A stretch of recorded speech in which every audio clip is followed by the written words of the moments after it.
ছাত্রলীগ মারলে 5,000, পুলিশ মারলে 10,000 টাকা পুরস্কার দেয়া হবে।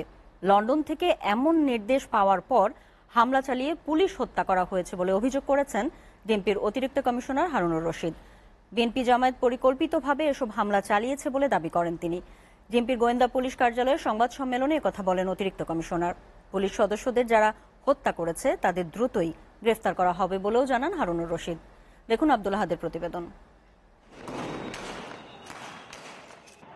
কোটা সংস্কারের দাবিতে ছাত্র আন্দোলনকে ঘিরে সাম্প্রতিক সময়ে নাশকতার ঘটনায় জড়িত আজিজ নামে একজনকে গ্রেফতার করেছে গোয়েন্দা পুলিশ। মিন্টু রোডে ডিবি কার্যালয়ে সংবাদ সম্মেলনে অতিরিক্ত কমিশনার জানান, ছাত্রলীগ ও পুলিশ মারলে পুরস্কৃত করা হবে। লন্ডন থেকে এমন নির্দেশনা দেয়া হয় বগুড়ার এক যুবদল নেতাকে। এমনটি জানিয়েছে গ্রেফতারকৃত আজিজ। উপরে নির্দেশ পান মেসেজের মাধ্যমে লন্ডন থেকে যে তুমি এই একটা ঘোষণা দিয়ে দাও, একজন ছাত্রলীগ মারলে 5,000 টাকা, একজন পুলিশ সদস্য মারলে 10,000 টাকা। দেশকে পাকিস্তানি কায়দায় নিয়ে যেতে বিএনপি পরিকল্পিতভাবে এমন হামলা চালিয়েছে বলে জানান তিনি। আবার এই স্বাধীনতা বিরোধী এবং বিএনপির কিছু দোষর তারা মিলে কিন্তু আবার আমাদের বিভিন্ন স্থাপনা, পুলিশের স্থাপনা এবং আমাদের একজন পুলিশ সদস্যকে ঝুলিয়ে তারা হত্যা করেছে।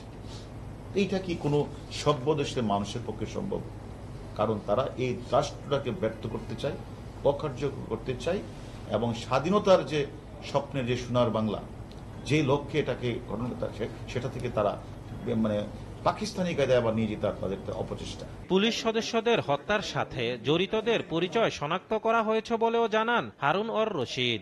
আমাদের এই পুলিশ সদস্যকে যারা হত্যা করেছে তাদের প্রত্যেকের নাম নাম্বার আমরা পেয়েছি। তাদেরকে আমরা আপনাদের কাছে কথা দিচ্ছি, যত দ্রুত সম্ভব তাদেরকে ধরে এনে আমরা আইনের আওতায় দাঁড় করাবই। আব্দুল আহাদ, এসটিভি, ঢাকা।